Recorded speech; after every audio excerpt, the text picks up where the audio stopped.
Bonsoir et merci encore une fois ce soir de vous joindre à moi pour une étude biblique. Et le sujet que j'ai décidé de traiter avec vous ce soir, c'est la fidélité.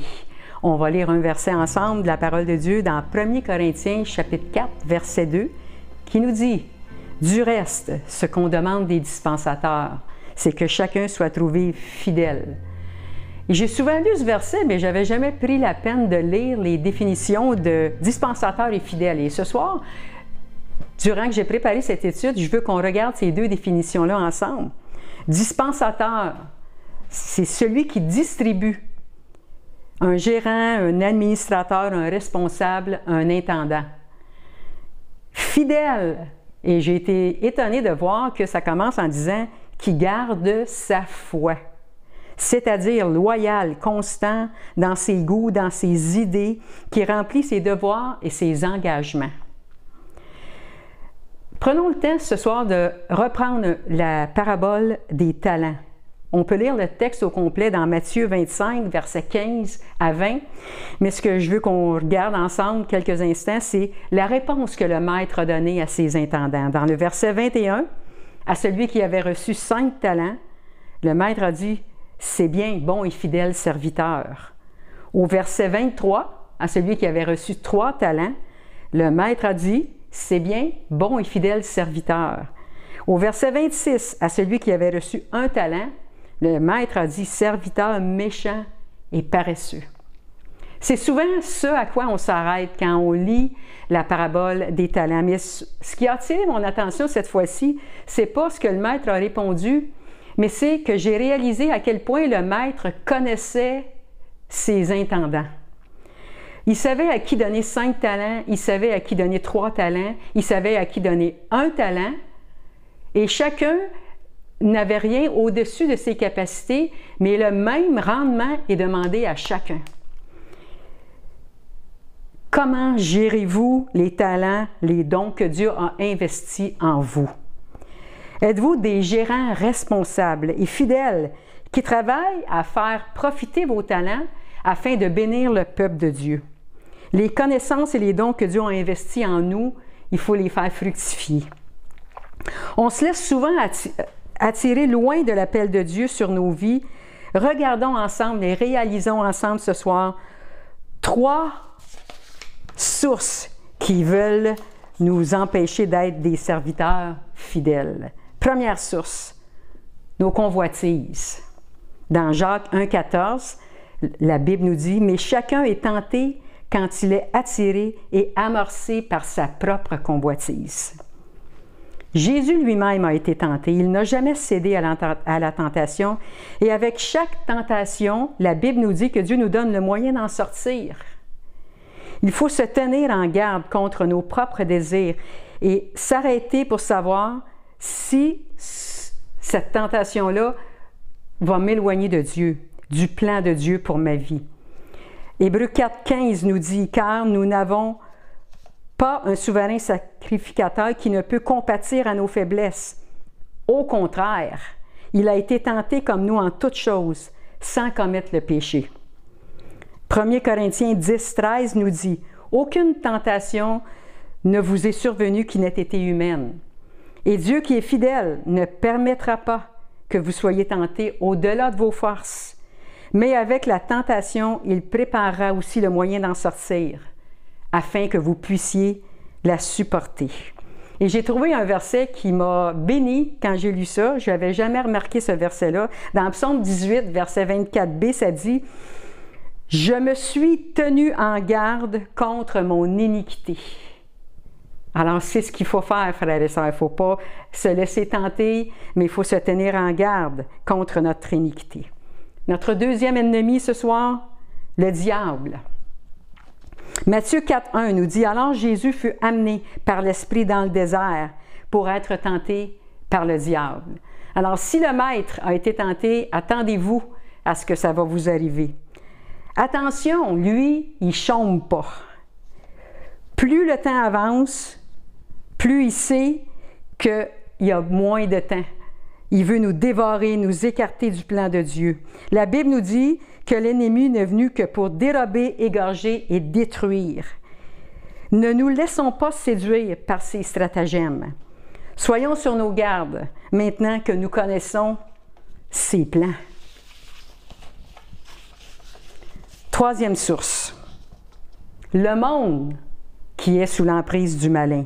1 Jean 5, 19 nous dit « Nous savons que nous sommes de Dieu et que le monde entier est sous la puissance du malin. » 1 Jean 2, 16 « Car tout ce qui est dans le monde, la convoitise de la chair, la convoitise des yeux et l'orgueil de la vie, ne vient point du Père, mais vient du monde. » Veillez, nous dit la Bible.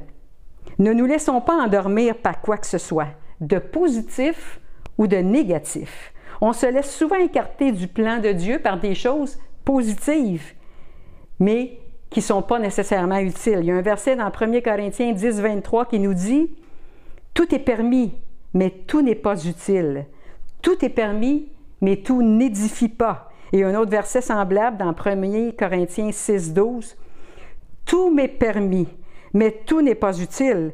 Tout m'est permis, mais je ne me laisserai asservir par quoi que ce soit. » J'ai une bonne nouvelle pour vous ce soir. Si vous vous êtes laissé séduire par un de ces trois pièges qui sont continuellement devant nous, il y a un verset pour vous encourager et m'encourager ce soir. Dans 2 Timothée 2,13, la dernière partie du verset nous dit « Si nous sommes infidèles, il demeure fidèle, car il ne peut se renier lui-même. » Mon exhortation pour vous ce soir, premièrement, il faut prendre conscience et réaliser les dons que Dieu a placés en chacun de nous. Deuxièmement, faire fructifier ces dons-là pour bénir le peuple de Dieu. Le but de Dieu est toujours de faire grandir son peuple. Et si vous êtes un outil que Dieu a décidé d'utiliser, faites grandir les dons que Dieu a placés en chacun de vous. Parce qu'un jour, on va se trouver devant le Maître. Et ce que je veux entendre le jour où je me trouverai devant le Maître, bon et fidèle serviteur, tu as été un serviteur fidèle. Entre dans la paix de ton Maître. On va prendre quelques instants pour prier ce soir. On veut te dire merci, mon Dieu, dans le nom de Jésus, de nous avoir choisis, de nous avoir sauvés et d'avoir choisi de nous utiliser pour révéler ton plan à ce monde perdu. Utilise-nous et donne-nous, Seigneur, le désir de faire fructifier ces dons que tu as placés en chacun de nous, afin de bénir et d'éduquer ton peuple pour faire grandir la connaissance de notre Dieu. On a ta parole, on a des ministères que tu as donnés à plusieurs personnes dans chaque Église. Fais-nous grandir dans ces dons que tu as donnés à chacun de nous et qu'on puisse être des outils dans le royaume de Dieu. Que Dieu vous bénisse ce soir. On va écouter un chant ensemble avec Sophie. Ça dit « À jamais Dieu est fidèle ». Que Dieu vous bénisse et bonsoir.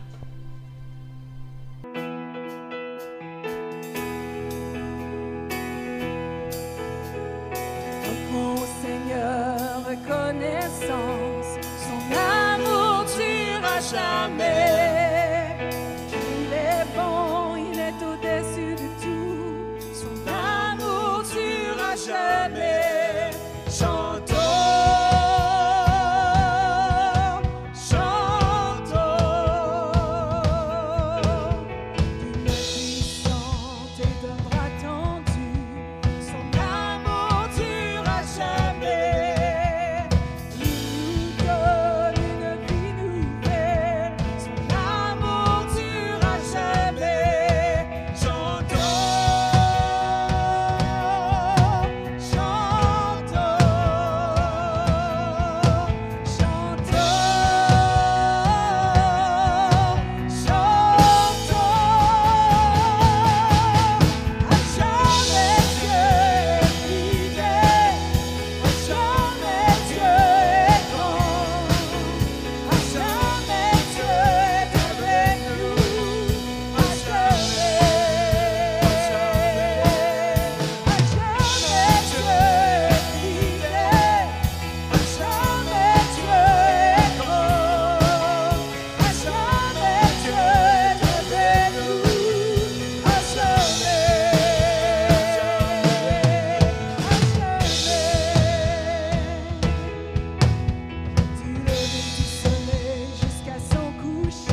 ta fidélité.